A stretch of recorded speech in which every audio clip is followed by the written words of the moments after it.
When you can't make it to City Hall or the school board meetings, local journalists from Duluth News Tribune will be there to report the facts and get your questions answered.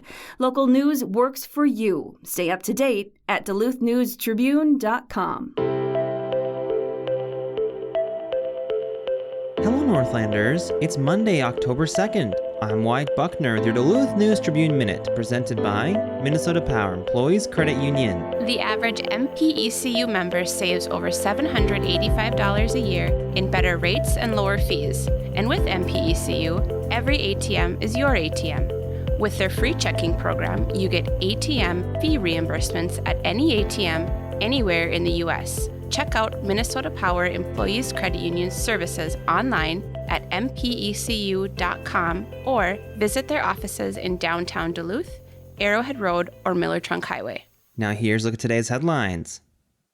Construction has yet to begin on a 15-story, 200-unit apartment building that was to rise next door to Essentia Health's gleaming new hospital and the upscale Sheraton Hotel on Superior Street in Duluth. And time could be running out for the developer unless the Duluth Economic Development Authority agrees to amend a development agreement for the project for a 7th time. Under the terms of the current agreement, Landmark Development is required to complete construction of the high-rise and have it certified as ready for occupancy by June 24, 2024. Landmark partner Rob Robinson recently discussed the matter with Chad Ronchetti, director of Duluth's Planning and Economic Development Division.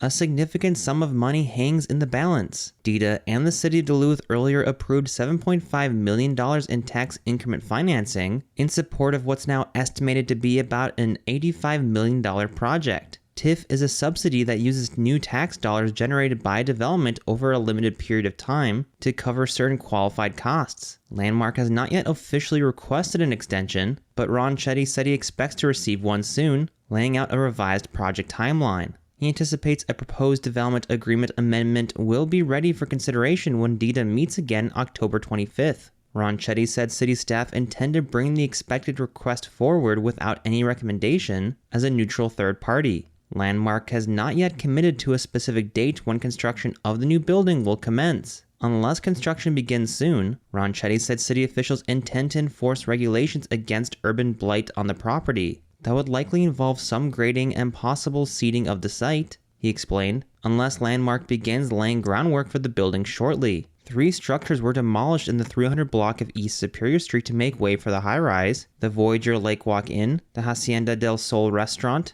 and the First Oriental grocery building. Portions of the back walls of the building were left standing to avoid destabilizing an adjacent alleyway. Robinson has not responded to the News Tribune's repeated recent requests for comment on the project.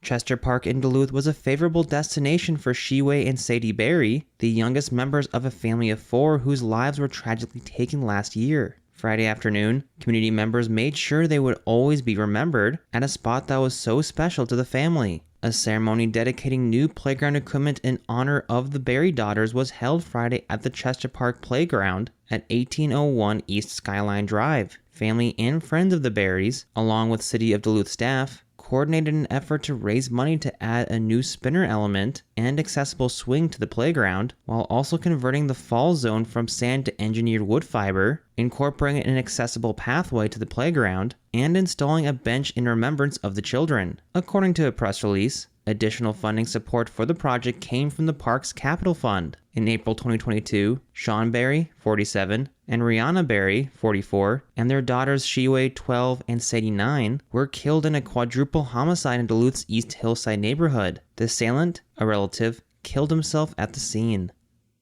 A 78-year-old woman has pleaded guilty to leaving the scene of a crash after striking and nearly killing a pedestrian in the Fond du Lac neighborhood last year. Peggy Lorraine Flotting of Duluth entered a Norgard plea to the felony offense at a hearing in State District Court last week, averting a jury trial that was set to begin before Judge Teresa Neo. In entering the plea, Flotting asserted that she was unable to fully recall the circumstances of the incident that critically injured Nancy Marie Waters, 66, in July 2022, but she acknowledged there was a substantial likelihood she would have been found guilty beyond a reasonable doubt if the state presented its evidence to a jury. The St. Louis County Attorney's Office agreed to dismiss 2 other felony counts, criminal vehicular operation and failure to notify police of a personal injury crash, in exchange for the plea. The conviction carries a maximum of 2 years in prison, though probation is expected under state sentencing guidelines. The prosecution and defense will be free to argue for any duration and conditions at sentencing. Neo ordered an investigation of Flotting's background and scheduled sentencing for November 20th. According to court documents, Waters was found on Minnesota Highway 23 near West 5th Street shortly after 10 a.m. on July 27, 2022, with bystanders rendering aid until an ambulance transported her to the hospital. Doctors indicated Waters survived only because she received emergency medical care. She suffered a broken pelvis, leg, foot, rib, and internal bleeding, along with numerous lacerations and abrasions. Flotting acknowledged she had driven through the area, but denied colliding with the person. She claimed a black pickup truck zoomed past her on the right shoulder, causing her to spin around and go into the ditch. Flotting, who said she was the only person to drive the car that day, indicated she did not collide with the truck and did not see any pedestrians. She said she went home and then drove to an auto body shop, receiving a $6,854 estimate to repair damage. Investigator Adam Gonnerman conducted an accident reconstruction at the scene, determining Flotting's car traveled east through a curve in Highway 23, drifting across the westbound lanes and onto the shoulder, striking Waters with the passenger side. He said the driver traveled into the ditch before getting back on the road,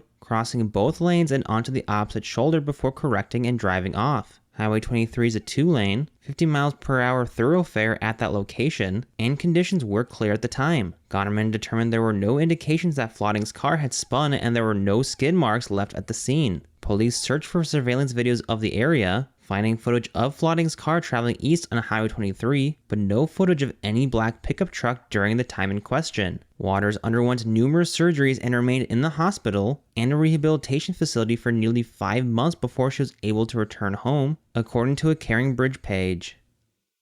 Now here's a look at your forecast, brought from the News Tribune's UMD hockey podcast, Bulldog Insider. Weather for the Duluth area today. Still looking at areas of patchy fog this morning, otherwise clearing out with sunny skies and breezy conditions. Fairly warm as well. Temperatures in those low to mid 80s. Mostly clear tonight in the mid 60s.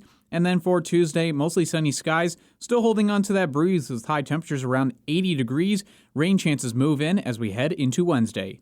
I'm Storm Tracker meteorologist Robert Pointer. Thank you to Bulldog Insider for their support. The weekly podcast, hosted by sports reporter Matt Wellens and My 9 commentator Zach Schneider, features UMD hockey players, coaches, and alumni. Season 6 has now begun with KDAL's Bruce Siski joining the first episode, previewing the 2023-2024 hockey season.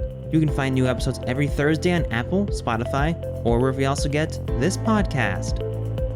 Reporting for today's episode was done by Peter Passy, Dan Williamson, and Tom Olson. Thank you for listening to the Duluth News Tribune Minute. Have a great day, and we'll see you back here tomorrow.